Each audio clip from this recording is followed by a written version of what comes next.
بسم الله والصلاة والسلام على رسول الله صلى الله عليه وسلم. السلام عليكم ورحمة الله وبركاته.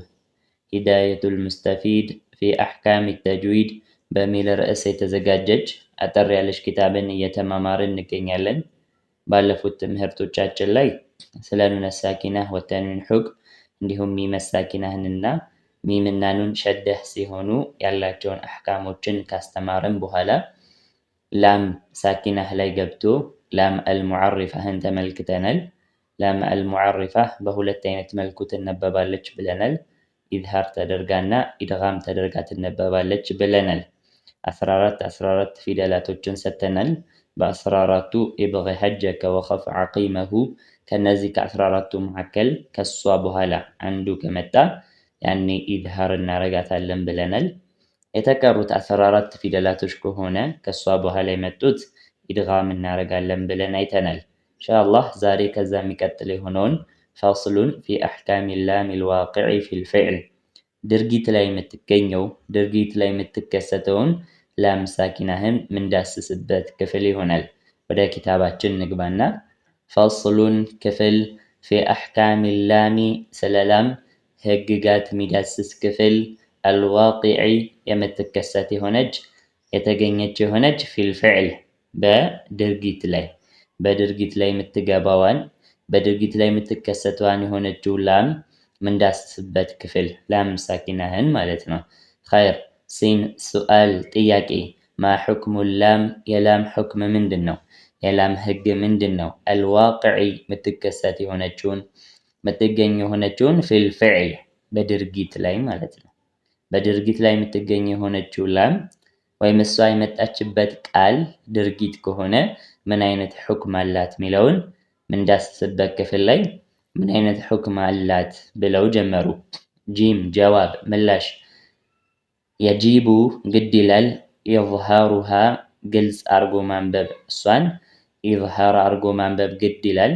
ፊዕል ላይ የተገኘችው ላም ሳኪናህን ግልጽ አርጎ ማንበብ ግድ ይላል አሉን። ሙጥለቀን በልቁ ያው ሁሌም እንደማለት ነው። በልቁ ኢዝሃር አርጎ ማንበብ ግድ ይላል። ሰዋኡን ያው ነው እኩል ነው። ካነ ፊዕሉል ማዲ የመጣችበት ቃሉ ድርጊት ሆኖ ከድርጊትም ደግሞ ያለፈ ፊዕሉል ማዲ ከሆነ ያለፈ ግስ ከሆነ የመጣችበት ቃል ግስ ሆኖ ግሱ ያለፈ ግስ ከሆነ በዚህ መልኩም ይሁን አው አምረን ወይም ደግሞ ትዕዛዛዊ ግስም ይሁን ያለፈ ግስም ይሁን ምን ማድረግ አለብን አሉ? ኢዝሃር ማድረግ ግልጽ አድርገን ማንበብ ግድ ይላል ብለው አስቀመጡልን። ኸይር እንጨርሰውና አንድ ኢስቲስና እናወጣለን ኢንሻአላህ። ከላም ሳኪና ድርጊት ላይ የምትገባው ላም ሳኪና ከሷ በኋላ ላም ወይም ራ ከመጣ ኢድጋም ነው የምትሆነው። ኪታባችን ላይ የለም እንጠቅሰዋለን፣ ቃል በቃል እንጨርሰው። ስለዚህ ያለፈ ግስ ላይ መጣች፣ ትዕዛዛዊ ግስ ላይ መጣች፣ ሙዳሪዕ ላይ መጣችም ገና የሚመጣ ያልተከሰተ ላይ ብትመጣ ኢዝሃር ትሆናለች ብለው አስቀመጡልን። ኸይር ሙዳሪዕን አላስቀመጡትም። ሰዋኡን ካነ ፊዕለል ማዲ አው አምረን ብለው አስቀምጠውታል። ላምና ራ ኢስቲስና እናወጣለን እንጨርሰው። ወተልሐቁ ትጠጋዋለች ወይም ትገኛለች እንደማለት ነው። አልማዲ ፊዕለል ማዲ ላይ ያለፈ ግስ ላይ እሷ ትገኛለች። ፊ አኺሪሂ ወወሰጢሂ በቃሉ መጨረሻ ላይ እንዲሁም በቃሉ መሃል ላይ ትገኛለች ማለት ነው።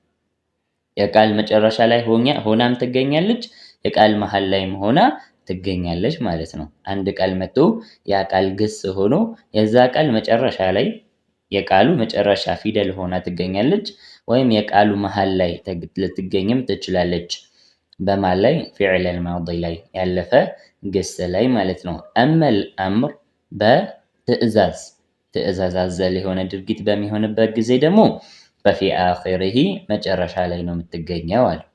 መጨረሻ ላይ ማለት የቃሉ መጨረሻ ፊደል ሆና ትገኛለች ማለት ነው። ሚሳሉ ምሳሌው ፊዕለል ማዲ የማዲው ምሳሌ ያለፈ ድርጊቱ ምሳሌው ጀዐልና እዚች ጋ ጀዐልና የሚለው ቃል ምንድነው? ግስ ነው። ያው ድርጊት ነው። ግስ እንለዋለን አይደል? አማርኛ ላይ ድርጊት ነው። ይሄ ድርጊት ላይ ማን አለች? ላም ሳኪና አለች። ጀዓ ካልን በኋላ ላም ሳኪና አለች። እችኛዋ ላም ሳኪና ላሙል ፊዕል ትባላለች ማለት ነው። ድርጊት ላይ የተገኘች ላም ማለት ነው። ኸይር ምን እናረጋታለን ብለዋል? ኢዝሃር እናረጋታለን። ኸይር እሺ፣ ላምና ራን እንመለስበታለን። ወቁልና አሁንም ተመሳሳይ ነው፣ ድርጊት ነው። ላም ሳኪና አለች። ቁል ስንል ላም ሳኪና አለች። ኢዝሃር አድርገን አነበብናት። ላሟ ላሙል ፊዕል ትባላለች። ወضለልና ወضለ ካልን በኋላ ላም ሳኪና አለች። እቺኛ ላም ሳኪና ምን ትባላለች? ላሙል ፊዕል ትባላለች። እንዲሁም ወልተቃ ወል ላም ሳኪና አለች። ላሙል ፊዕል ትባላለች። አራቱም ቃላቶች ምንድናቸው? ያለፉ ድርጊቶች ናቸው ማለት ነው። በዚህ መልኩ ትገኛለች አሉን። ኸይር ወሚሳሉ ፊዕለል አምር የፊዕለል አምር ደግሞ ምሳሌዋ ፊዕለል አምር ላይ ያ ማለት ትዕዛዝ አዘል የሆነ ድርጊት ማለት ነው። በሚሆንበት ጊዜ ምን ላይ ትመጣለች ብሎናል? መጨረሻ ላይ ትመጣለች ብሎናል። ቁል ነዓም። ቁል ስንል ምንድነው? ቃሉ ድርጊት ነው። ከድርጊትም ደግሞ ትዕዛዝ አዘል የሆነ ቃል ነው። ያኔ ፊዕለል አምር ቃሉ ደግሞ ድርጊቱ ደግሞ ወይም ግሱ ደግሞ ምን ይባላል? ፊዕሉል አምር ይባላል ማለት ነው። ፊዕሉል አምር ላይ ስትመጣ መጨረሻ ላይ ነው የምትመጣው አልን። የተለየ አሕካም የለውም። ማዲ ላይ ወይም ሙዳሪንም ቢጠቅስ ሙዳሪ ላይ የተለየ አሕካም የለውም። ኢዝሃር እናረጋታለን ሙጥለቀን በሚለው በልኩ ኢዝሃር እናረጋታለን ብለው አስቀምጠውልናል።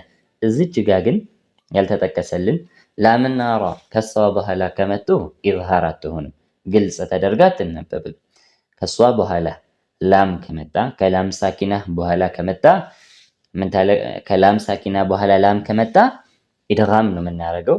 ከላም ሳኪና በኋላ ራ ከመጣ ተመሳሳይ ኢድጋም ነው የምናረገው እንጂ ኢዝሃር አናረግም ማለት ነው።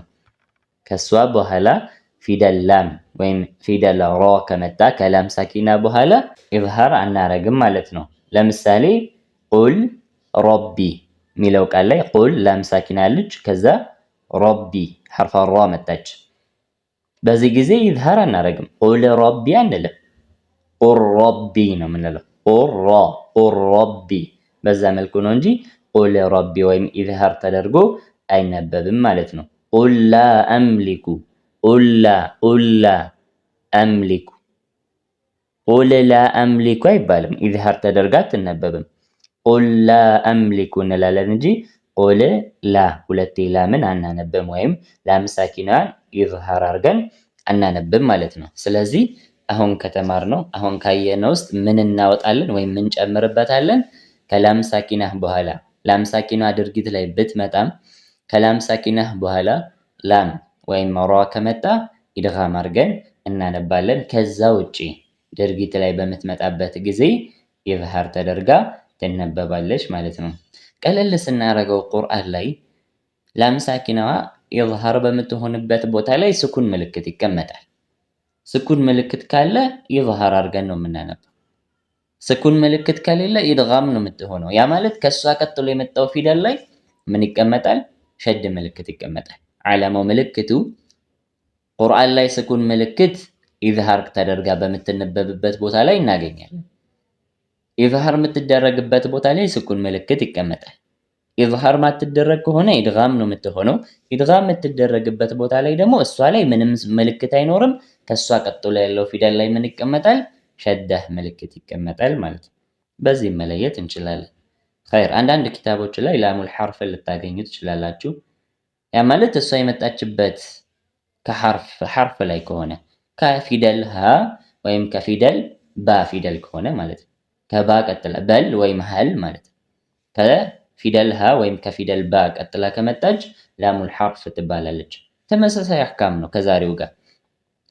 ፊደል ላይ መጣ ከሷ በኋላ ላም ወይም ራ ከመጣ ኢድጋም እናረጋለን። ከሷ በኋላ ፊደል ላይ መጣ ከሷ በኋላ ላም ወይም ራ ካልመጣ ኢዝሃር እናረጋለን ማለት ነው።